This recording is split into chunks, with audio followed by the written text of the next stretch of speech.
네, 오늘 우리가 함께 볼 내용은 7주차이고요. 시편과 잠언의 내용입니다. 개론부터 함께 봅니다. 시편은 잘 아시는 것처럼 찬양과 기도의 책이라고 이야기할 수가 있습니다.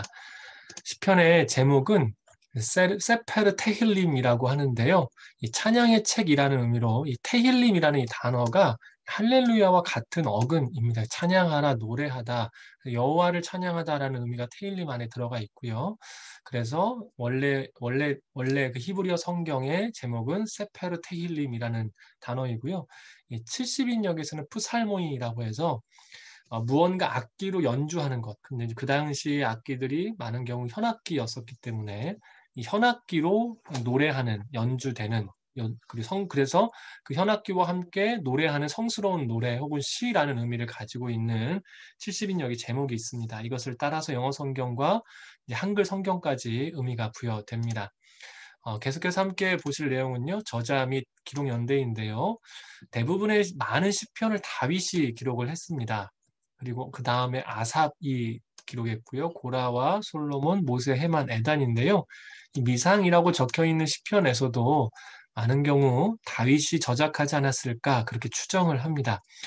우선 이 저작 시기를 이렇게 보시고요. 눈여겨보셔야 될 부분은 통일왕국 시대의 대부분이 편집되었다라고 생각하시면 좋겠습니다. 자, 기본 구성 보겠습니다.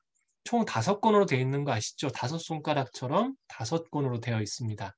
1권과 5권이 가장 많은 분량을 차지하고 있고, 그리고 나머지 권수들이 있고요.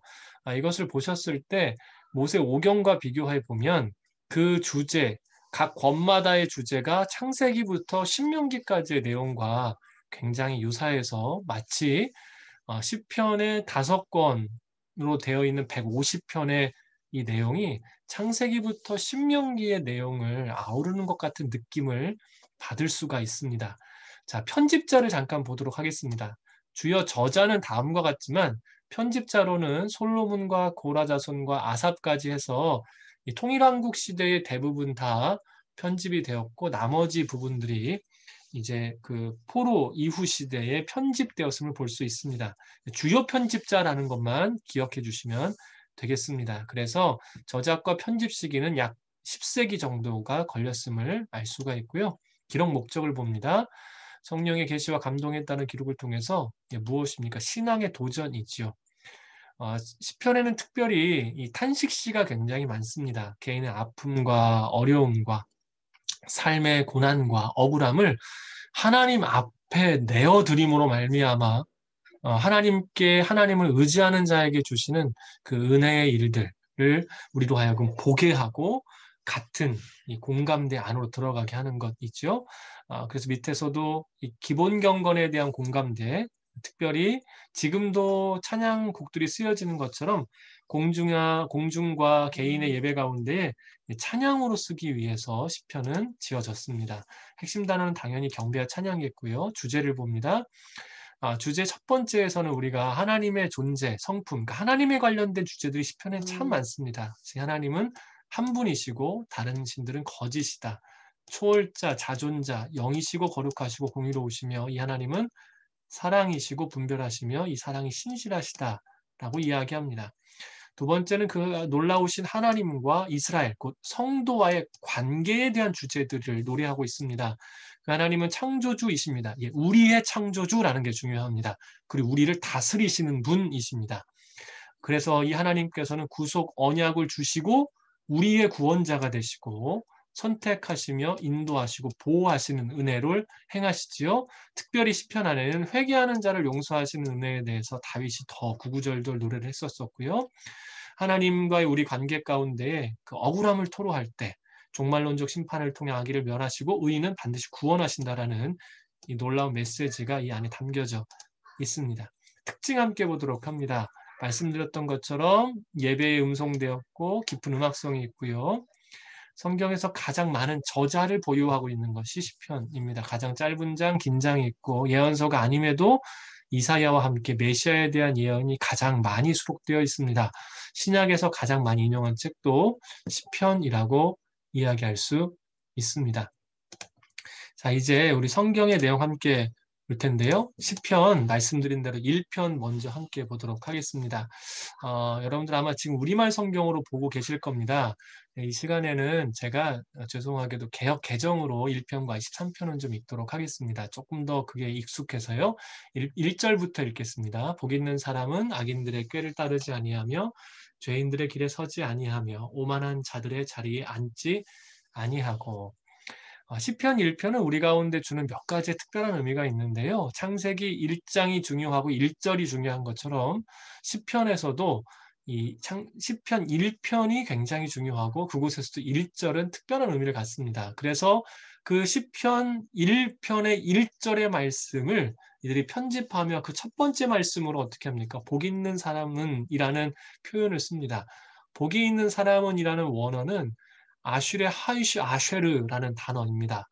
물론 저도 지금 한글로 쓴 것을 읽었습니다.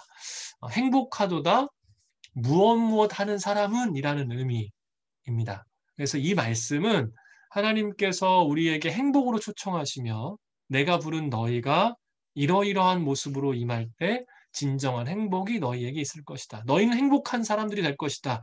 이러이러한 모습으로 나에게 나아와라 라고 이야기를 합니다. 자, 주님께서 무엇 하는 자들이 행복할 것이다 라고 선포하게 하셨는데요. 여러분, 세상에서는 우리에게 행복을 이야기할 때 무엇으로 하여금 행복할 수 있다라고 이야기합니까? 우리가 대부분 이것을 지적으로 거부하려고 하지만 우리 안에서도 이것에 대한 여러 가지 갈등이 있는 것이 있습니다. 바로 소유라는 것입니다. 소유를 통해서 행복할 수 없다라는 것에 대하여 우리는 너무나 잘 알고 있지만 실제의 삶 가운데에서 그 갈등은 굉장히 첨예하지요. 가끔 목사님들께서 설교단상을 통해 이야기하시는 이 결혼의 문제에서도 이 부분은 굉장히 많이 드러납니다. 서로 다른 소유의 차이가 큰 집안이 결혼할 때 굉장히 큰 다툼이 크리스찬들 안에서도 일어납니다. 물론 자녀를 생각하시는 마음으로 일어날 수도 있겠지만 이것이 단순히 소유의 문제로 인해 생기는 경우들이 빈번한 것을 볼 수가 있죠. 하지만 우리가 이것을 지적으로 자꾸 밀어내려고 하는 이유가 있다면 소유가 우리 안에 있었을 때 그것에 대한 감격이 오랫동안 가지 않는다는 걸 너무나 잘 알고 있습니다. 제가 전주대학교에 있었을 때요, 아이들이 입학을 합니다. 지방 사립대이지만 그래도 아이들에게는 입학이라는 큰 기쁨이 있죠. 보통 어느 때쯤에 그 입학에 대한 기쁨이 사라지겠습니까? 일반적으로 3월이 지나가기 전에 대부분의 아이들이 입학에 대한 기쁨이 사라집니다. 어떤 이유든지 그 기쁨이 사라지기 시작하고 완전히 소멸될 때가 있습니다. 중간고사 기간이 되면 완전히 그 기쁨이 사라져 버립니다. 인생에 있어서 어떤 소유가 우리 가운데 왔었을 때, 움켜진 것이 왔었을 때요, 생각보다 그 기쁨이 우리에게 오래도록 남아있지 않습니다. 그래서 소유는 행복을 이끌어갈 수가 없습니다. 하지만 이와 반대로 우리는 무언가를 쥐어야 행복할 것 같은데요. 인생을 살아보면 어디에서부터 밀어내거나 그것을 떠나야 행복할 수 있다는 걸 우리는 많이 배웁니다. 그것이 뭐냐면 바로 고통의 문제입니다. 이 고통이라는 것은 참 특이하게도 시작부터 끝까지 그 강도, 우리가 느끼는 느낌이 줄어들지 않습니다. 원래 이맘때쯤 되면 많은 분들이 기침, 이 목감기로 고생을 하시는 분들이 꽤 많으세요. 근데 이제 코로나 때문에 조심들 하셔서 아마 올해는 적으실 것 같습니다. 한 가지만 여쭤보겠습니다. 만약에 2월 초부터 기침을 하셨는데 2월 말까지 기침을 하고 계신다면 여러분 그 기침에 대한 나의 느낌이 익숙해지시나요? 아니면 똑같으신가요? 한 달을 기침했기 때문에 뒤로 갈수록 같은 강도의 기침을 해도 더 괴로우신가요? 대부분은 같거나 괴롭습니다. 인생에 있어서 이 고통의 문제는요, 우리가 느끼는데 동일한 강도의 고통이 계속 왔었을 때 사람은 익숙해지지 않고 더 첨예해지고 더 괴로움을 느끼기 마련입니다. 그래서 행복하기 위해서 필요한 한 가지는 바로 이 고통의 자리, 고통으로부터 고통을 밀어내야지만이 행복의 전제가 될 수 있다라는 것이죠. 오늘도 그 이야기를 합니다. 자, 보십시오. 1절이요. 복이 있는 사람은 행복하다 무엇을 하는 사람들인데요. 무엇을 하는 사람입니까? 악인의 길을 따르지 않는다. 죄인의 길에 서지 않는다. 오만한 자들의 자리에 앉지 않는다. 하나님께서 우리를 행복으로 초청하시면서 뭐라고 말씀하시냐면 이거 먼저 안 해야 돼 라고 이야기하시는 거예요. 제가 아마 이미 십계명에서 말씀드린 것 같은데요. 여러분 십계명에서 부정명령과 긍정명령이 있다고 말씀드렸을 것 같습니다. 긍정명령이 몇 개고 부정명령이 몇 개입니까? 부정명령이 8개. 하지 말아라. 그거 안 해야 된다. 피해야 된다. 없애야 된다. 8개. 해야 된다. 단 2개밖에 없습니다. 하나님께서 우리를 주님의 백성으로 부르시며 세상에서 누릴 수 없는 진정한 기쁨, 하나님 자녀됨의 놀라운 은혜를 주시기 위하여 먼저 요청하신 것은 안 해야 된다입니다. 그거 자리에서 비껴야 된다. 이게 우리에게 부르심이 똑같습니다. 1절에서도요. 안 해야 되는 거 3가지 먼저 이야기하십니다. 여러분 우리가 이 말씀에 귀 기울여야 합니다. 주님이 우리를 부르시는 그 놀라운 부르심, 우리를 행복한 자들이여 라고 부르시는 그 부르심 앞에 우리가 나아가기 위해서 제일 중요한 것은 빼야 될 것, 우리를 고통스럽게 하는 근원적인 자리에서부터 멀어지거나 그것을 없애야 된다는 것이죠. 3가지가 뭡니까? 악인의 꾀, 죄인들의 길, 오만한 자들의 자리. 저는 이 3가지를 보면서요. 이 자리라는 표현이 굉장히 눈에 많이 들어옵니다. 길도 어쩌면 자리일지도 모르기 때문에 그렇습니다. 아담이 처음에 범죄하였을 때 그 아담의 범죄 가운데 하나님께서 뭐라고 말씀하십니까? 이미 우리가 나눴었죠? 아담아, 네가 어디 있느냐였었습니다. 너 왜 이렇게 했어가 아니라 너 지금 어디 있냐? 라고 물으셨습니다. 오늘 우리 가운데 진정으로 해야 될 한 가지가 있다면 주님이 부르시는 그 은혜의 자리로 가기 위해서 필요한 것이 있다면 악의 자리, 고통의 자리, 우리로 하여금 죄를 짓게 하는 자리로부터 떠나와야 된다는 게 첫 번째입니다. 이것을 우리가 잘 쓰는 표현으로 하면 비워내야 된다는 것이죠. 우리 안에 있는 악함을 비워내야 됩니다. 자, 이렇게 악한 자리로부터 비워내어서 2절 말씀이 이어지지요. 오직 여호와의 율법을 즐거워하여 그의 율법을 주야로 묵상하는도다. 1절에서 비워냈다면 여러분 2절에서는 이제 우리에게 뭘 요청하십니까? 비워냈기에 채워야 된다라는 것이죠. 근데 이것이 정말 중요합니다. 예수님께서 우리에게 주셨던 여러 가지 비유들 중에 한 가지 이런 비유를 들으신 적이 있습니다. 어떤 한 귀신이 사람의 마음부터 떠나 나왔습니다. 어디로 있을지 모르고 헤매이다가 다시 원래 있던 집 주인의 그 마음, 그 사람의 마음으로 가봤더니 깨끗이 청소되어 있었기에 더 악한 귀신 7을 데려와 이전보다 형편이 더 좋지 않게 되었다라는 이야기를 하십니다. 여러분 비워내는 것 중요합니다. 그게 전제가 되는데요. 하지만 이때에 우리가 온전한 것으로 채우지 않으면 오히려 이전보다 더 악하게 될 수 있음을 기억해야 됩니다. 성경은 우리 가운데 무엇으로 채우라 이야기하십니까? 율법, 말씀, 태도가 중요하지요. 이에 대해서 어떤 태도를 가져야 됩니까? 즐거워해야 됩니다. 그리고 즐거워하기 때문에 주야로 묵상합니다. 저는 골프를 아직 한 번도 쳐본 적이 없습니다. 골프를 잘 치시는 분들의 말씀을 들어보면 골프 치기 전날 밤부터 잠이 안 온다고 그러시더라고요. 필드에 가서 어떻게 칠까? 가슴이 두근거리고 너무나 기분이 좋아서 밤잠을 설쳐도 다음날 컨디션이 좋다고 그러세요. 여러분 우리가 주의 말씀 앞에 아마 그렇게 나아가면 채우시는 은혜가 있지 않을까 그 이야기를 들으며 생각을 하게 됐습니다. 그런데 말씀이 어떠하길래요? 시편 말씀을 보면 이렇습니다. 시편 19편 7절에서 8절은 우리말 성경에서 이런 표현을 씁니다. 여호와의 율법은 완전해서 영혼을 되살리고 여호와의 증거는 확실해서 어리석은 사람을 지혜롭게 만들며 여호와의 율법은 올바르니 마음에 기쁨을 주고 여호와의 계명은 순전해서 눈을 밝혀줍니다. 영혼을 되살리고 지혜를 주고 마음에 기쁨을 주고 눈을 밝혀주는 것, 이게 바로 율법, 말씀이라고 이야기하지 않습니까? 우리가 이미 앞서 보았던 신명기 8장 3절에 이렇게 이야기합니다. 여호와의 입에서 나오는 모든 말씀으로 네가 산다. 그게 바로 오늘 하나님께서 우리에게 말씀을 주야로 읽고 즐거워하라는 이유겠지요. 아주 유명하고 너무나 귀한 시편인 119편 105절도 이런 말씀이 있습니다. 주의 말씀은 내 발의 등이요 내 길에 빛입니다. 말씀이 우리의 영혼을 소생시킵니다. 사랑하는 여러분, 악한 것, 죄된 것, 우리 가운데에 더러운 것들을 비워내셨다면 반드시 말씀을 채우시되 태도가 중요합니다. 즐거워하고 주야로 묵상해야 됩니다. 그래서 어떤 결과가 나올까요? 놀랍게도 3절이 우리에게 약속의 말씀을 주시죠. 계속해서 읽습니다. 그는 시냇가에 심은 나무가 철을 따라 열매를 맺으며 그 잎사귀가 마르지 아니함 같으니 그가 하는 모든 일이 다 형통하리로다. 두 단어가 우리 눈에 띕니다. 바로 열매와 형통이라는 단어인데요. 이 1절 말씀에 있는 열매에 대한 또 한 가지 조건이 있어요. 그게 뭐냐면 철을 따라라는 이야기입니다.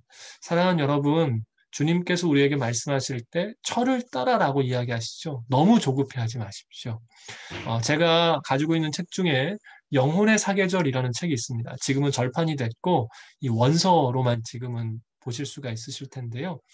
정말 정말 좋은 책입니다. 두꺼운 책이지만 참 좋은 책인데 이 책에서는 인생의 사계절이 있음을 이야기를 하고 오늘 우리의 인생 가운데에 주님이 계획하신 겨울을 맞이하게 됐을 때는 그때는 우리가 마치 나무들이, 식물들이 겨울을 대하듯 우리 또한 그렇게 대해야 됨을 이야기를 합니다. 그 겨울을 잘 지내어 주님의 뜻 가운데 순종함으로 나아가면 어느 순간 입이 돋는 봄이 오지요. 그리고 나무가 자라는 여름이 옵니다. 그리고 이내 가을이 우리를 찾아올 수 있다는 것입니다. 하나님 완전하신 분이시고 죽기까지 우리를 사랑하시는 분이십니다. 철을 따라 맺게 하십니다. 하나님은 우리를 기계와 같이 대하지 않으시고 인생을 아시기에 철을 따라 완벽하신 시간 가운데 우리를 인도하십니다. 조급해하지 마십시오. 그 열매는 반드시 맺어지는 시간이 있습니다. 그런데요, 제가 아마 이 열매에 대한 이야기를 순장 성경 공부 때는 한두 차례 했었던 것 같습니다. 이 열매의 의미가 더욱 중요합니다. 여러분, 열매가 뭡니까? 열매는 나무의 영광이지요. 특별히 열매라는 것은 성도인지 아닌지를 알게 하는 아주 중요한 기준이 됩니다.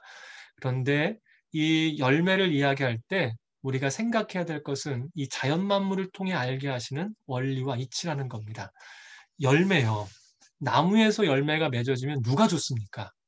저는 개인적으로 사과를 굉장히 좋아합니다. 그래서 맛있는 사과를 좋아합니다. 제가 전주에 있었을 때 그 전주 근처에 장수라는 곳이 있는데요. 이 장수 사과가 그렇게 맛있습니다. 장수가 사과를 잘하거든요. 안타깝게도 서울까지 이게 안 올라오더라고요. 사과를 굉장히 좋아하는데요. 여러분, 사과나무에서 그것도 장수에서 열매가 맺어지면 누가 좋습니까? 사과나무가 좋습니까? 제가 좋습니까? 제가 좋지요. 이게 열매의 특징입니다. 열매가 맺어지면 나무보다 주변에 있는 동식물들이 행복해합니다. 여러분, 이게 열매라는 겁니다. 우리의 인생에 어떤 성과가 드러났었을 때 나만 기쁘면 열매가 아닙니다. 주변의 사람들, 함께하고 있는 사람들이 기뻐한다면, 그래서 하나님께 영광을 돌려줄 수 있다면 그건 진정한 열매가 됩니다. 이 시대가 힘들고 어렵지요. 과거보다 지금이 더 힘들다고 이야기를 합니다. 왜 그럴까요? 제가 이 열매에 대한 이야기를 하면서 예전에 어떠한 그 청년부 자매님에게 이런 표현을 썼습니다. 자매님, 혹시 사과나무가 사과 열매를 맺고 난 다음에 가지가 입을 이렇게 열어서 그 열매를 확 하고 먹었으면 어떤 느낌이시겠어요? 그랬더니 자매가 저를 딱 보더니 갑자기 이렇게 하는 거예요. 공포 영화 같대요. 이렇게 말을 하는 거예요. 공포 영화 같답니다. 오늘날 이 세상이 두렵고 어렵고 힘이 든 이유는 많은 이들이 열매를 자기가 취하기 때문에 그렇습니다. 맺어진 열매로 인하여 더불어 살고 함께 행복해한 게 아니라 내가 다 먹지요. 그래서 세상은 점점 더 강팍해지고 우리의 자녀들을 이 세상 가운데 내놓는 것 자체가 우리 안에 많은 생각과 어려움이 있는 이유가 바로 이곳에 있습니다. 그래서 우리의 역할이 중요합니다. 하나님께서 성도를 열매로 알아보신다라고 이야기를 합니다. 우리는 어떻게 살아야 될까요? 우리라도 우리가 맺은 것을 스스로 취하지 않고 열매 맺음 자체가 영광스럽고 감사함으로 우리에게 맺게 하신 그 열매를 본래 쓰임대로 주변에 있는 이들에게 나누기 시작할 때 이 세상이, 이 사회가 온전해질 수 있습니다. 이 비밀을 아는 이들은 얼마 없습니다. 이미 교회는 그 비밀을 알고 있습니다. 그래서 교회가 세상의 소망이 될 수 있는 것이지요. 사랑하는 성도님 부탁드립니다. 오늘 우리에게 주께서는 열매 맺기를 원하시고 그것은 우리에게 큰 기쁨이 될 것입니다. 온전한 열매를 맺어 주십시오. 그리고 이제 형통이라는 단어가 나옵니다. 이 이야기는 제가 창세기를 통해 요셉의 이야기 가운데 이미 말씀을 드렸습니다. 여러분, 형통이 뭡니까?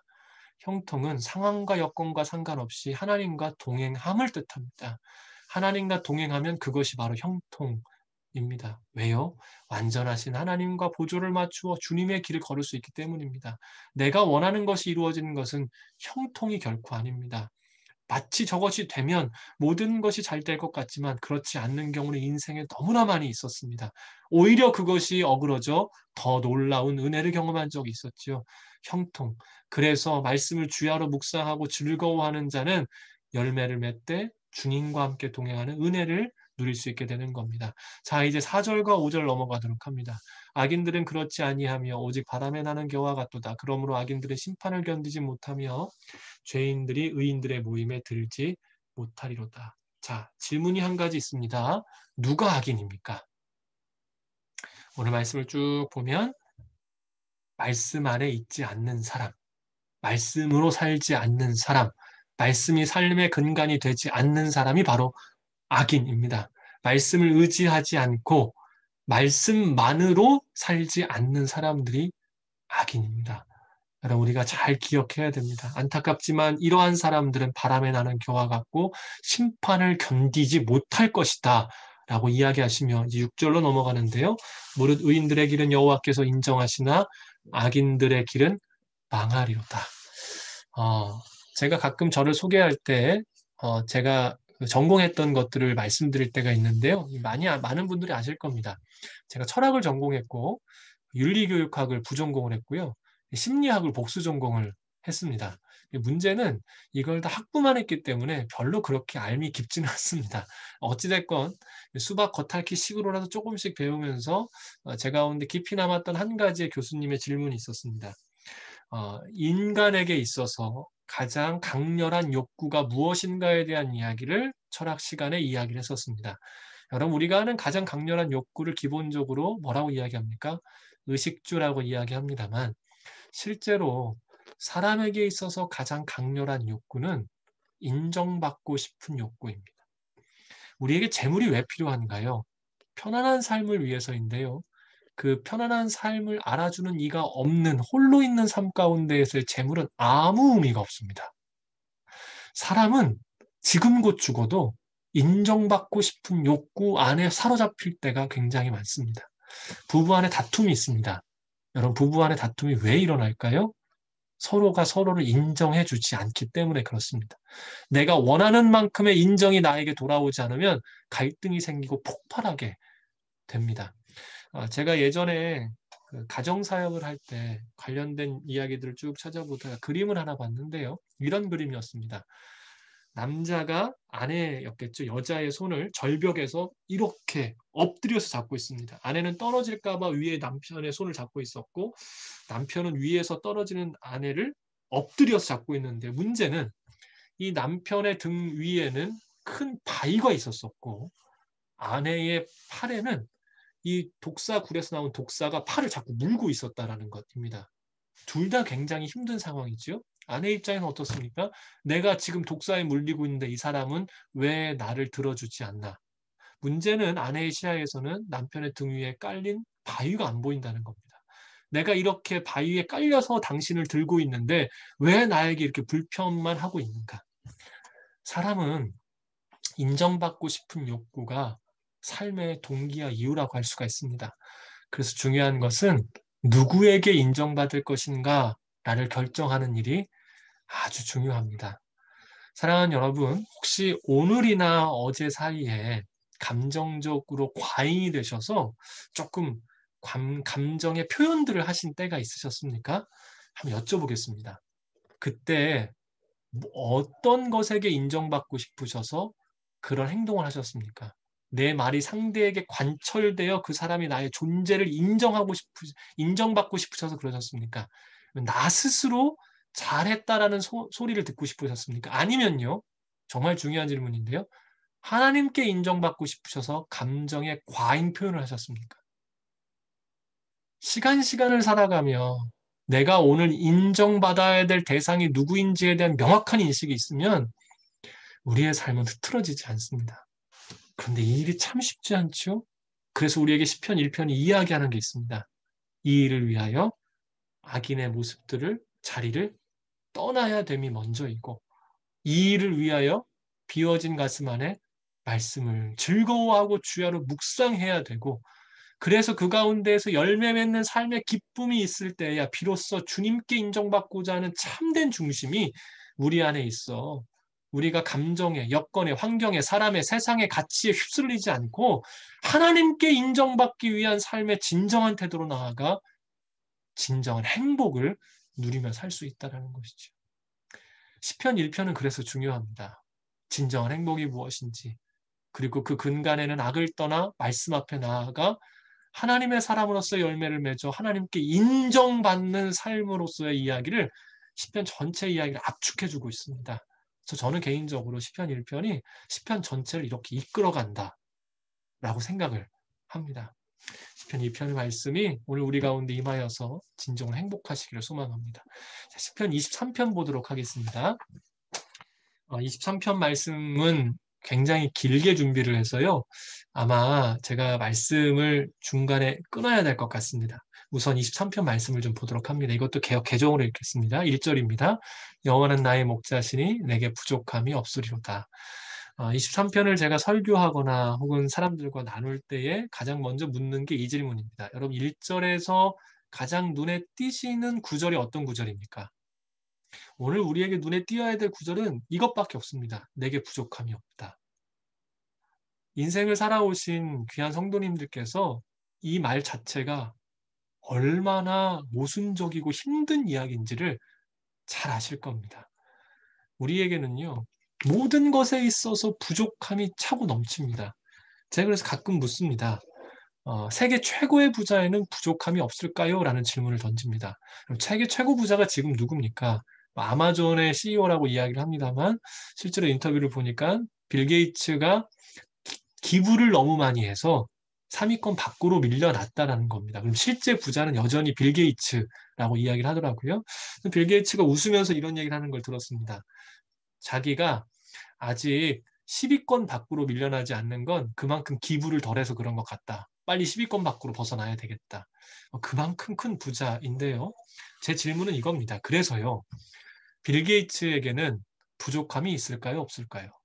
너무 당연한 답이 기다리고 있지요.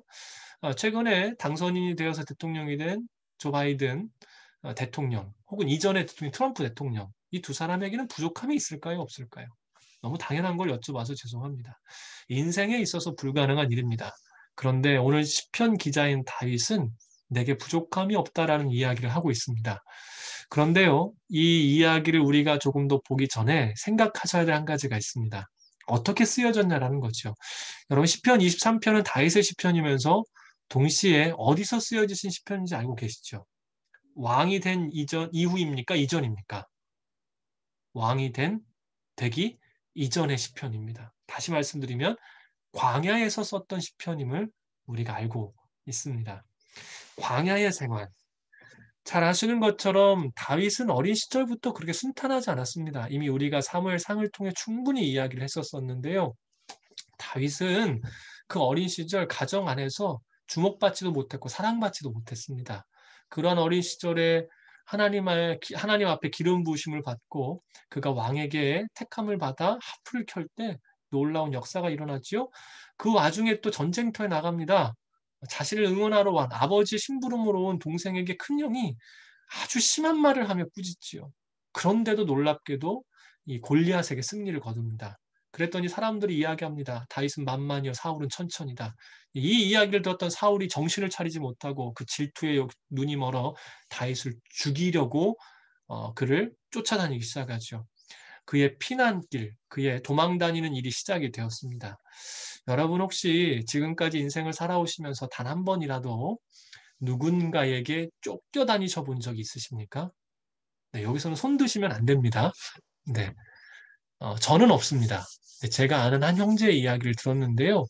이 형제가 사업적으로 아주 큰 성공을 거두었다가 하나님께서 이렇게 사인을 주셨대요. 다른 사람들을 통해서.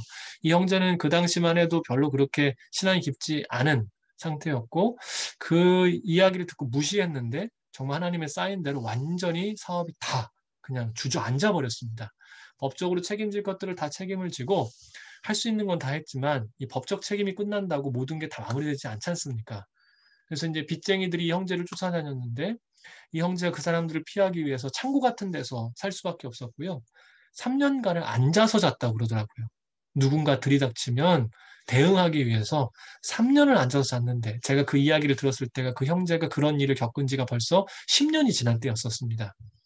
그래서 이제 나머지의 것들은 다 해결이 된 상태였었어요. 그런데도 불구하고 이 형제가 하는 말이 그렇습니다. 이게 10년 전 일인데도 아직도 가끔은 누워서 자는 게 어색할 때가 있다라는 이야기를 합니다. 여러분, 다윗을 쫓아다닌 사람이 누구라고요? 절대 권력을 가진 왕입니다. 그 사람이 다윗을 쫓아다녔으니 다윗의 심정이 어떠했겠습니까? 우리가 이것을 함부로 이야기할 수 있는 부분이 아닙니다. 더군다나 다윗은 긴 꼬리를 가졌습니다. 400명이 초반에 붙었고 200명이 더 붙었는데요. 초반에 붙었던 400명이 어떤 사람들입니까? 다윗의 후기 때에 가서는 다윗의 리더십으로 인하여 그들이 최고의 용사 33인 안에 들어가지만 이전에는 성경이 이렇게 표현합니다. 이스라엘 내에 적응하지 못한 부적응자 억울한 사람들. 그런 사람들이 왔으니 공동체의 분위기는 또 어떻겠습니까? 여기에 또 한 가지 문제가 있죠. 다윗이 지금 머무르고 있는 곳 광야라는 겁니다. 이곳에 성지순례 다녀오신 분들이 많이 계실 겁니다. 저도 한 10여 년 전쯤에 성지순례를 다녀왔습니다. 그때 잊을 수 없었던 장면 중에 하나가 이스라엘 광야를 지나갈 때 제가 지나가다가 놀랬던 것은요. 그 시간에도 지금 이 시대에도 광야에는 동물의 사체가 있는 것을 보고 제가 좀 깜짝 놀랐었습니다. 광야는 그런 곳이더라고요. 절대 권력을 가진 왕, 오합지졸이며 억울한 마음을 품는 공동체 400명, 가족들까지 포함하면 최대 2,000명. 거기에다가 숨을 곳이 없고 숨이 막히는 광야라는 땅. 여기 한 가지 더 문제가 있죠. 10년의 광야 생활을 합니다. 여러분 다윗에게 있어서 그러니까 자기에게 있어서 부족하지 않는 게 무엇일까요? 모든 것이 부족했고 모든 것이 힘들었고 모든 것이 아쉬웠습니다. 그런데 어떻습니까? 다윗이 지금 이러한 상황 가운데서요 뭐라고 하냐면 이렇게 이야기합니다. 내게 부족함이 없다.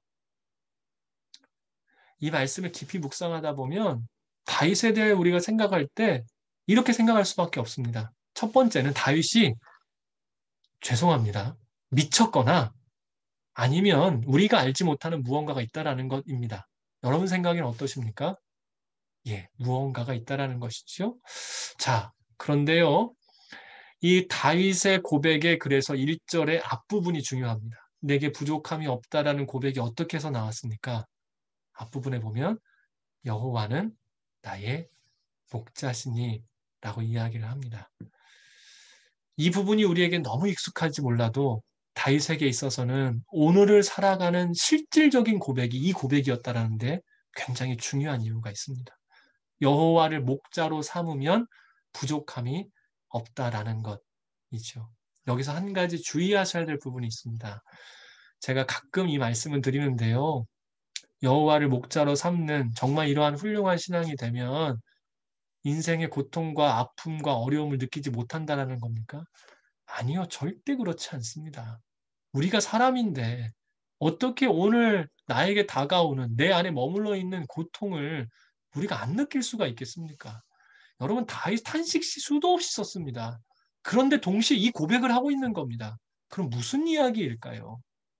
오늘 우리에게 경험되고 나에게 다가와 있고 이미 내가 그 가운데 지나가는 고통의 일들 모두가 다 동일하게 느낍니다. 하지만 여호와를 목자로 삼으면 그것을 넘어서는 그것이 있을지라도 능히 그것을 이겨낼 만한 힘이 우리 가운데 주어질 수 있다는 것이 다윗의 고백이라는 것이죠. 인생의 모든 것들은 우리의 삶을 자꾸 끌어가려고 합니다. 상황이 터지면 그 상황이 우리를 자꾸 끌어가려고 하고 누군가의 말이 내 가슴에 비수처럼 꽂히면 그 말이 자꾸 나를 꼬리에 꼬리를 물어 계속 끌고 가려 합니다. 하지만 이때 다윗이 결정하는 겁니다. 나는 상황과 감정과 여건과 사람의 말 따라가지 않겠다. 여호와를 목자로 삼아 주님 따라가겠다. 그랬더니 어떻게 라고 이야기를 합니까? 바로 여호와가 나의 목자가 되셔서 내게 부족함이 없다라는 고백이 우리 가운데 있게 된다라는 것이지요. 제가 실은 이 대목에서 꼭 해야 되는 이야기가 있는데 시간이 없어서 실질적인 예화는 좀 거두겠습니다. 이곳에 계시는 사랑하는 성도님들께 꼭 부탁을 드립니다. 우리의 인생의 아픔을 느끼지 말라고 성경이 이야기하지 않습니다. 그 시간 가운데에 무엇을 따라갈 것인가를 결정하라는 것이 성경의 이야기이고, 우리가 마음을 정하여 따라가면 우리의 고백이 바뀔 것이다 라고 이야기를 하고 있죠. 자, 계속해서 이러한 고백을 했던 다윗이요, 실질적인 이야기를 해줍니다. 2절 말씀이 이렇습니다. 그가 나를 푸른 풀밭에 누이시며 쉴만한 물가로 인도하십니다. 두 개의 단어가 또 나오는데요. 누인다, 인도한다 라는 단어입니다. 제가 이 장면을 이야기할 때 꼭 하는 질문이 있습니다. 여러분들이 실질적으로 봤던 초식동물 중에 벌러덩 누워있는 초식동물을 보신 적이 있으십니까? 코끼리 같은 이런 동물 말고요. 정말 우리가 일반적으로 볼 수 있는 초식동물 중에 벌러덩 사자처럼, 개처럼 이렇게 벌러덩 누워있는 초식동물들을 보신 적이 있나요? 아마 못 보셨을 겁니다. 말도 서서 자거나 무릎을 꿇고 자고요. 초식동물은 대부분 벌러덩 눕지 않습니다. 왜 그렇습니까? 본능적으로 자신이 약하다는 걸 인정하기 때문입니다. 오늘 시편 23편은 자신을 양으로 비유한 그 시편의 기자가 자신이 양인데도 불구하고 누워있다라고 이야기를 합니다. 만약 다윗이 아닌 다른 사람이 이 시편을 썼다면 비웃음거리가 됐을 겁니다. 그런데 목자 출신이었던 다윗이 이 시편을 썼기에 이 시편은 눈여겨봐야 된다라는 것이지요. 자신을 양으로 비유한 다윗이 내가 지금 누워있다라는 거예요. 자, 이 초식동물인 양이 누워있다라는 것은 실제로 양이 누운 거는 아플 때 아니면 잘 눕지 않습니다. 이 건강에 심각한 문제가 생기지 않으면 잘 눕지 않는데, 그럼에도 불구하고 네 가지의 조건이 맞으면 양이 실제로 눕습니다. 그 첫 번째는 뭐냐면요. 양은 겁이 많습니다. 그래서 두려움에서 완전히 벗어나면 눕게 됩니다. 첫 번째입니다. 두 번째, 양은 집단 생활을 합니다. 그래서 이 집단 생활 내에서 갈등이 없었을 때만 누울 수 있습니다.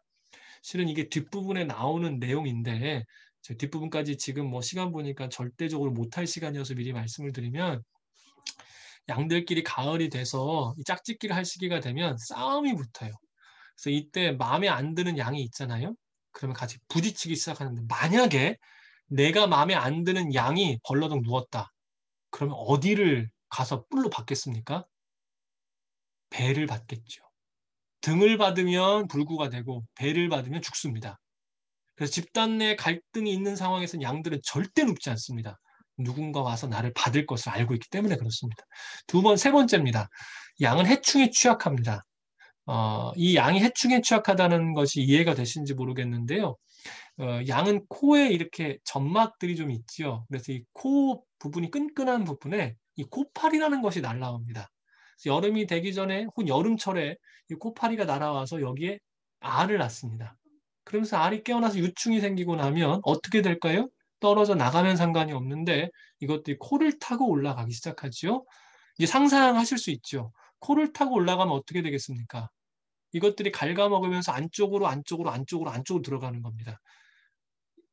좋은 경우에는 여기에서 머무르지만 일반적인 경우에는 뇌까지 올라가서 간질적인 발작을 일으키거나 눈이 멀거나 귀가 들리지 않거나 몸에 이상이 생깁니다. 그러다가 죽습니다. 그래서 양에게 있어서 해충, 이 코파리와 같은 해충들은 경기를 일으키게 하는 무시무시한 존재입니다. 그래서 여름이 다가올 때 코파리가 나타나면 양들이 거의 미칠 지경으로 뛰어다니기 시작합니다.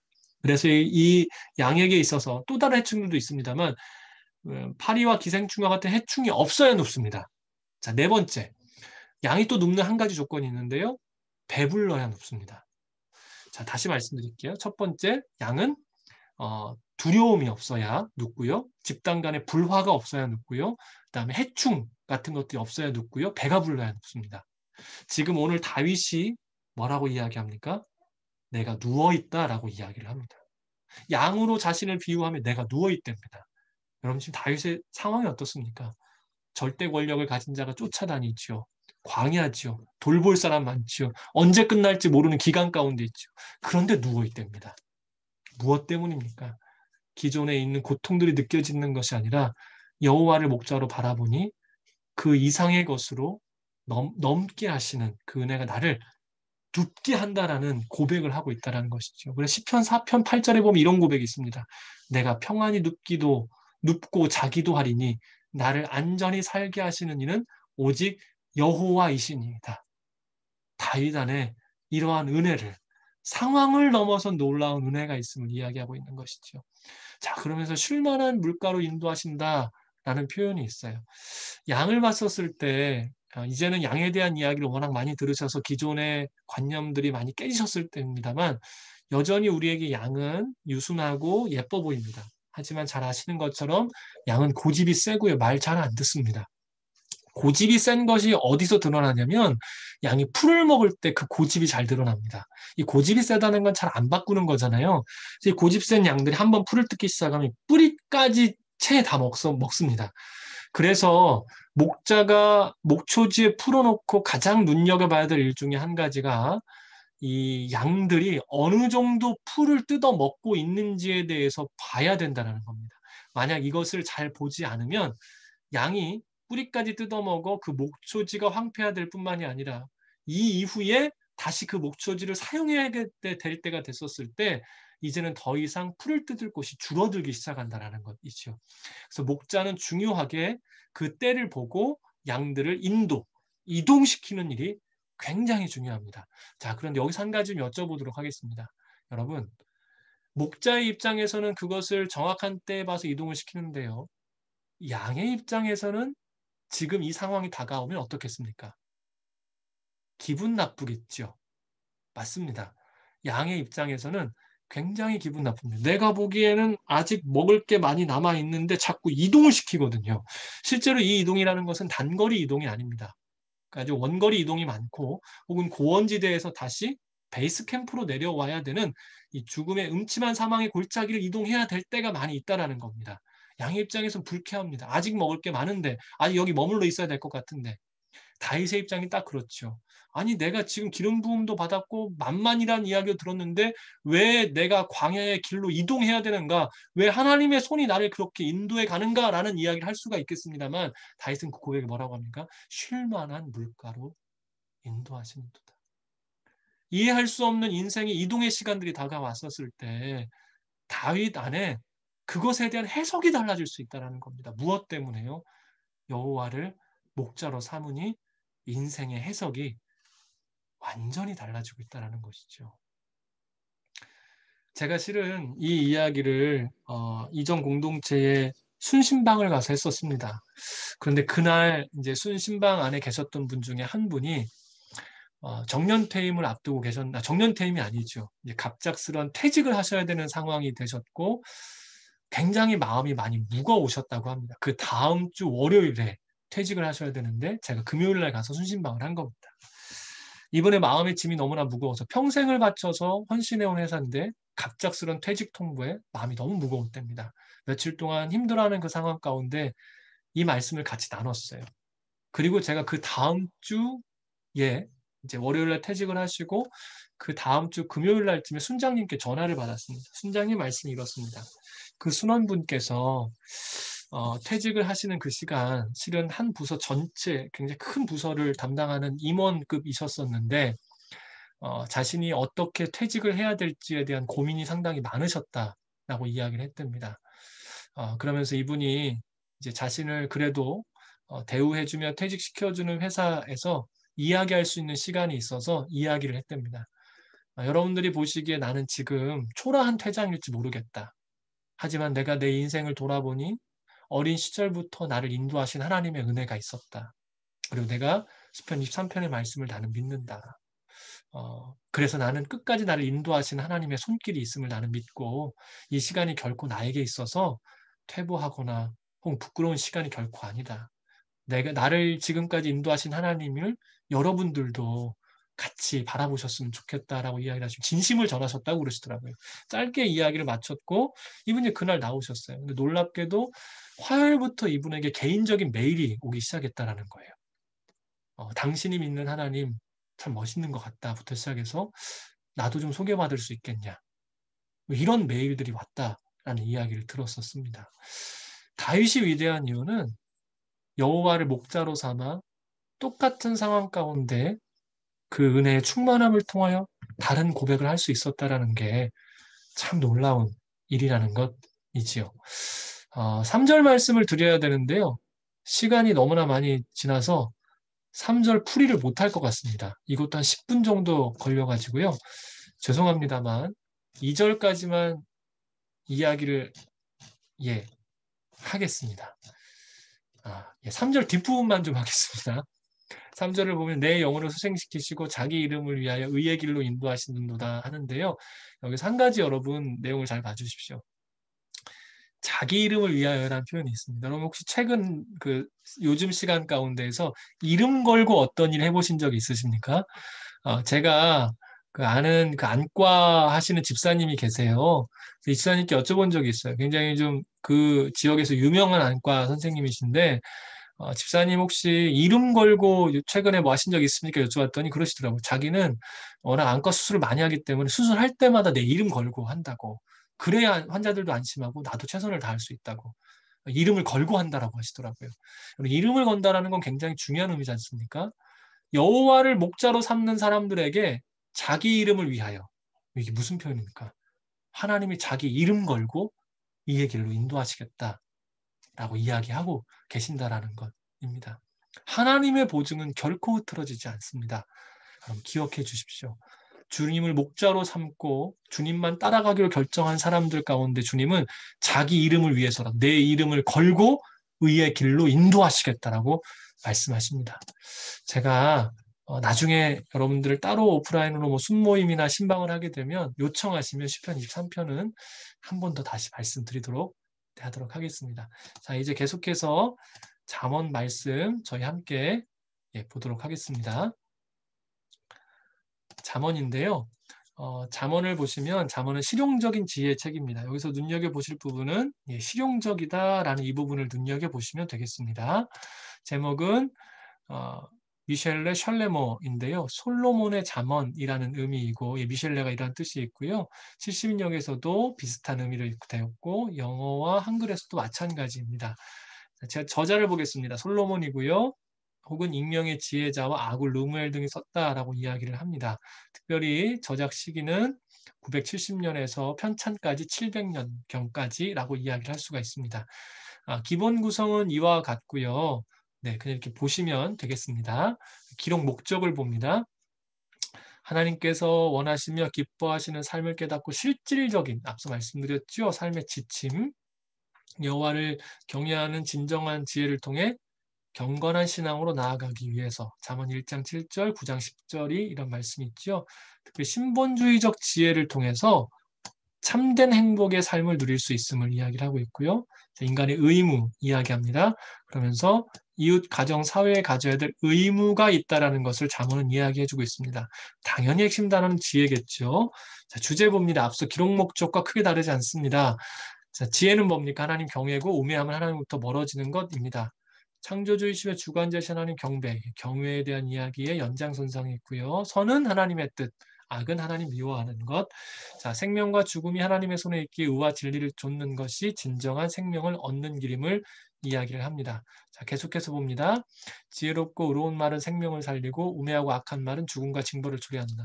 우리가 잠언 지금 살펴볼 때 말에 대한 이야기 볼 텐데요. 지혜의 열매 혹은 결과는 말이라고 이야기를 할 수가 있습니다. 특별히 가정에 대한 이야기를 잠언은 좀 합니다. 그래서 가정은 삶의 근간이기에 그 안에 지켜야 될 규례가 있음을 이야기해주고 있고요. 성실과 게으름 그리고 여기서 이웃에 관련된 이야기를 잠언은 우리에게 해주고 있음을 봐야 됩니다. 성도의 삶이 수직과 수평의 삶의 균형을 말하기 때문에 그렇습니다. 자, 부는 하나님의 뜻에 맞게, 겸손은 기뻐하시고 교만은 미워하시고요. 말씀에 순종하는 삶은 성공을, 불순종은 패망. 온전한 부부의 관계를 위하여 솔로몬의 입장에서는 아내의 역할이 크다라고 이야기를 하고 있습니다. 자, 특징 봅니다. 구체적이다, 실질적이다. 형식은 유사하지만 이 근원을 하나님께, 다른 고대 근동의 문헌들과 형식이 굉장히 유사하지만 근원이 하나님께 있음을 이야기하고 있고요. 욥기에 비해서 짧은 금원, 그리고 고대 수사법을 잘 사용했다라는 것이 얘가 특징이라고 이야기를 할 수가 있겠습니다. 이제 내용을 조금 더 보도록 할 텐데요. 잠언의 말씀 계속해서 보도록 하겠습니다. 저도 좀 잠언으로 좀 넘어가도록 하겠습니다. 예, 잠언 1장 보겠습니다. 1장 7절 봅니다. 여호와를 두려워하며 섬기는 것이 지식의 시작인데 어리석은 사람들은 지혜와 교훈을 가볍게 여긴다. 9장 10절도 같은 말씀, 맥락의 말씀이죠. 여호와를 경외하는 것이 지혜의 근본이요 거룩한 분을 아는 것이 슬기의 근본이다. 여러분, 제가 말씀을 통해서 여러 차례 이야기합니다만 인생에 있어서 가장 중요한 것은 하나님을 아는 일만큼 중요한 것은 없습니다. 기도도 여기에서 시작이 되고 신앙도 이것으로부터 비롯됩니다. 내가 바라보는 대상이 어떤 분인 줄 알면 태도가 달라질 수밖에 없지요. 그래서 진정한 지혜는 하나님을 아는 것인데 그 하나님은 천지를 창조하시고 주관하시며 섭리합니다. 그렇기 때문에 그분을 알고 그분 앞으로 나아가는 일은 인생의 가장 지혜로운 일입니다. 자, 1장 16절 계속해서 보도록 하겠습니다. 저들의 발은 죄를 짓는데 조금도 주저하지 않고 사람을 죽이는데 재빠르기 때문이다. 잠언에서는 특별히 아버지와 어머니의 말을 잘 귀담아 들으라 라고 이야기를 합니다. 그것이 생명으로 인도할 것이다라는 이야기를 하는데요. 그 첫 번째가 1장에서 나옵니다. 1장 16절의 그 위에 단락의 시작을 보게 되면 아버지 어머니의 가르침을 잘 들을 것을 이야기를 하고 그 가르침의 내용은 죄인들의 꾀임에 넘어가지 말고 한 발짝도 그들과 함께 그들 안에 들여놓지 말라라고 이야기를 하고 있습니다. 왜 그렇습니까? 읽었던 16절에 보면 그들의 결국은 죄를 짓고 사람을 죽이기 때문이다라고 이야기를 하죠. 여러분, 그래서 오늘 우리가 죄인들, 함께하지 말아야 될 이들과 함께한다라는 것은 뭐라고 표현할 수 있을까요? 여기 지금 이야기하고 있는 겁니다. 마지막에 열매가 이렇게 드러나면 오늘 우리의 인생이 함께하지 말아야 될 대상들과 함께하고 있다는 겁니다. 그게 뭡니까? 죄를 짓게 되고 사람에게 해를 끼치게 되는 일이라는 겁니다. 세상은 이것이 다 괜찮다고 이야기할 수 있는, 이거는 합법적이고 이거 괜찮아. 이거 다 해. 그런데 만약 세상에서 괜찮다고 하는 그 일이 누군가에게 해악을 미치는 일이라면 우리는 거기로부터 반드시 멀어져야 된다는 것을 잠언은 이야기를 하고 있습니다. 우리의 기준은 세상이 괜찮다가 아니라 이것을 통하여 과연 사람들 안에 하나님의 은혜와 생명이 흘러갈 것인가, 해악을 미칠 것인가 생각해야 된다는 것이죠.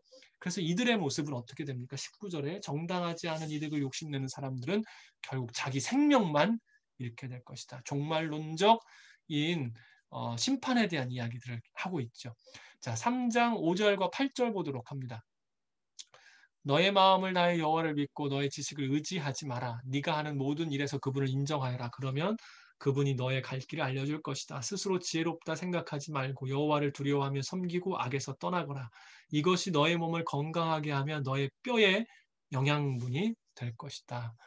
여호와를 경외한다라는 것에 대한 또 다른 표현입니다. 어떻습니까? 하나님을 알기에 믿고 나를 의지하는 것이 아니라 하나님을 인정하고 의지하는 것이 여호와를 경외하는 것. 모든 삶의 시간 가운데 주님을 완전히 의존하여 의지하는 것 굉장히 중요하다라고 이야기를 합니다. 근데 이것에 대한 결과가 뭡니까? 우리를 건강하게 하고 뼈의 영양분. 여러분 이 성경에서 특별히 구약에서 뼈라는 표현은요. 마음을 의미할 때가 굉장히 많습니다. 그래서 우리의 육체 건강일 뿐만이 아니라 마음도 건강하게, 강건하게 있을 수, 심령이 강건해짐을 이야기하는 표현이죠. 그것이 여호와를 경외, 곧 여호와를 의지하는 자에게 주시는 복이라는 겁니다. 자, 그래서 결국 이 말씀이 어떻게 드러납니까? 16장으로 넘어가겠습니다. 여호와를 의지함이 왜 중요한가? 16장 1절 그리고 9절입니다. 마음의 계획은 사람에게 있어도 결정은 여호와께 있다.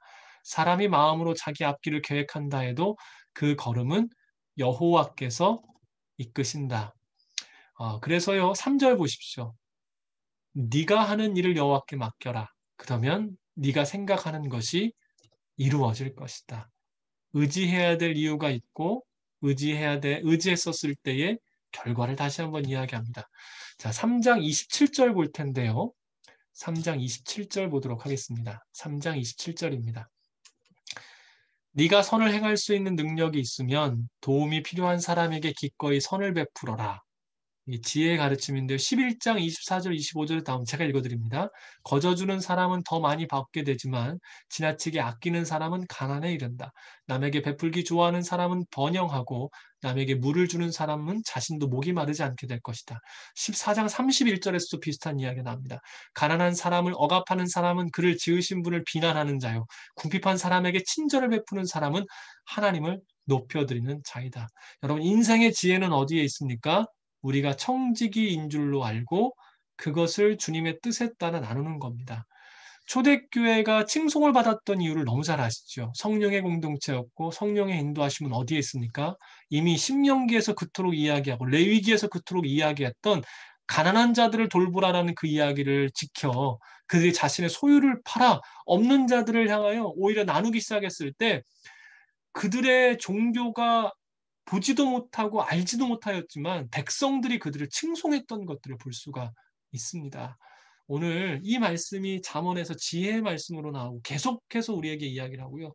전도서에서는 또 다른 표현으로 물 위에 빵을 던지라는 이야기로 우리에게 이야기하고 있죠. 자, 계속해서 4장 23절 보도록 하겠습니다. 무엇보다 너의 마음을 지켜라. 너의 마음에서 생명의 샘이 흘러나오기 때문이다. 자, 중요하고 유명한 구절인데요. 그럼 마음을 지킨다라는 게 무슨 의미일까요? 이 마음을 지킨다라는 것은 결국 우리가 어디에 마음을 둘 것인가의 의미를 이야기를 합니다. 잠언은 지혜의 중요성을 이야기를 하고 이 의인과 악인을 이야기를 합니다. 그러면서 누가 의인이고 누가 악인입니까? 하나님을 경외하는 자가 지혜롭고 의인이고 하나님을 무시하고 이익을 추구하는 자가 죄를 짓고 악인이 됩니다. 그래서 결국 지혜를 중요하게 여겨야 되는 것처럼 하나님 경외를 통해 지혜를 알아서 어떤 상황 가운데서도 주시는 뜻인 선한 길로 갈 수 있는 이 마음의 중심을 지키는 것이 마음을 지킨다라는 겁니다. 지혜의 중요성을 알아 여호와 경외함에 대하여 늘 마음 가운데 두어 어떤 상황 가운데서 타협하지 않고 선한 길을 가기 위하여 마음을 붙잡는 것. 그것이 바로 마음을 지키는 일이고 거기에서 생명의 샘이 흘러나온다라고 이야기를 하죠. 5장 2절 계속해서 보겠습니다. 그러면 네가 분별력을 갖게 돼 지혜로운 말만 할 것이다. 지혜의 여러 가지 표현들이 있는데요. 잠언에서는 처음에 지혜의 중요성에 대해서 이야기를 하다가 여호와를 경외함이 지혜이고 의지하는 것이 지혜이고 세 번째 뭐라고 이야기합니까? 지혜의 또 다른 말을 분별력이라고 이야기를 합니다. 분별하는 것. 여러분 우리에게 이것은 굉장히 중요하지요. 로마서 12장에서도 이 이야기를 우리 가운데 이야기를 합니다. 계속해서 12장 15절로 넘어가도록 하겠습니다. 바보는 자기 길이 옳다고 하지만 지혜로운 사람은 조언에 귀를 기울인다. 또 다른 지혜의 표현이 뭡니까? 분별을 넘어 겸손, 들을 수 있는 귀를 이야기를 하죠. 지혜로움이란 듣는 귀입니다. 특별히 누구의 음성을 듣습니까? 하나님의 음성을 듣는 것이 첫 번째이고요. 주변의 사람들 앞에 겸손함으로 들을 수 있는 것이 지혜입니다.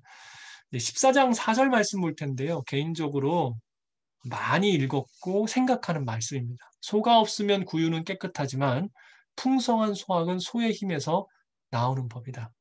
제가 전주에 있었을 때 리더십들에게 이야기했던 말씀이었었습니다. 소가 없으면 구유가 깨끗합니다. 돌아볼 것도 없고 치를 일도 없습니다. 하지만 수학의 풍성함은 소에서 나오는 법입니다. 여러분 오늘을 살아가면서요. 소가 없는 것은 편합니다. 하지만 그 소로 인하여 얻을 수 있는 것은 무궁무진하지요. 오늘 우리가 리더로 섰었을 때 과연 그래서 어디에 마음을 두어야 될런지 생각해 봐야 될 말씀이고요. 14장 29절 봅니다. 조급하게 화를 내지 않는 사람은 큰 명철이 있지만 성질이 급한 사람은 어리석음을 드러낸다. 지혜의 또 다른 말이 뭡니까? 인내입니다. 인내. 여러 가지 지혜들의 표현이 나오죠. 15장 2절입니다. 지혜로운 사람의 혀는 지식을 바르게 사용하지만 어리석은 사람의 입은 어리석음을 쏟아낸다. 앞서 말씀드렸습니다. 지혜의 결과와 열매는 말입니다. 이번에 리더십 수련회 때 장경철 교수님께서 사람에게 말을 주신 것은 기쁨이자 선물이라고 이야기를 하셨는데요. 맞습니다. 이 지혜로운 말이 우리에게 놀라운 일들을 이뤄내는데 15장 1절과 23절에 보면 온유한 대답은 진노를 가라앉히지만 과격한 말은 분노를 일으킨다. 적절한 대답은 사람을 기쁘게 하니 때맞춰 하는 말이 얼마나 좋은지. 16장 24절입니다. 기분 좋은 말은 꿀송이 같아서 영혼을 즐겁게 하고 아픈 뼈를 고치는 힘이 된다. 지혜로운 자의 궁극적으로 드러나는 모습은 때에 맞는 말을 통하여 기쁨을 전달합니다. 그런데 이것에 대한 더 놀라운 결과가 뭡니까? 아픈 뼈, 심령을 새롭게 하는 일들이 지혜, 하나님을 경외하고요, 의지하여 겸손함으로 주님을 바라보아 분별할 수 있는 사람들을 통해 이러한 일들을 이루어 가신다는 것이죠. 여러분에게 지혜가 충만한가 그렇지 않는가는 마지막 부분을 보면 됩니다. 나의 말을 통해 누군가의 심령이 회복되는가, 특별히 가까이 있는 사람일수록 확실히 확인이 되겠죠. 16장 4절입니다. 여호와께서는 그 모든 것을 쓰임에 맡기시니 아멘입니다.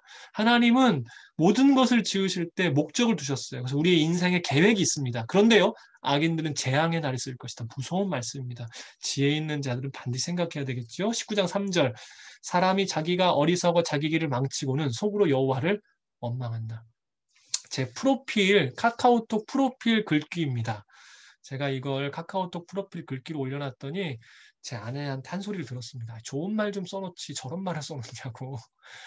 개인적으로 너무나 많이 다가와서 저도 원망하려고 할 때가 있거든요. 근데 대부분의 일들이 제가 잘못해서 생긴 일인데 하나님 자꾸 원망하려고 하더라고요. 아니 나한테 왜 이런 일을. 조금만 돌아보면 아니라는 겁니다. 이게 바로 지혜라는 것이죠. 비슷한 말씀이 20장 6절에 나옵니다. 대부분 스스로 선하다고 하는데 정말로 성실한 사람은 어디 있는가? 정말 가슴을 폐부를 찌르는 말씀입니다. 이 고백을 한 사람이 누굽니까? 사도 바울이죠. 오호라 나는 곤고한 사람이로다. 이 육신의 사망의 몸에서 누가 나를 건져내랴. 사도 바울은 이 고백을 통하여 하나님의 지혜를 얻고 놀라운 일을 했던 사람입니다. 다 좀 건너가고 시간이 많이 지나서요. 30장 8절 보고 마무리하겠습니다. 허영과 거짓, 30장 8절입니다. 허영과 거짓을 내게서 멀리 하시고 내게 가난도 부도 허락하지 마시고 오직 내게 필요한 양식으로 나를 먹여 주십시오.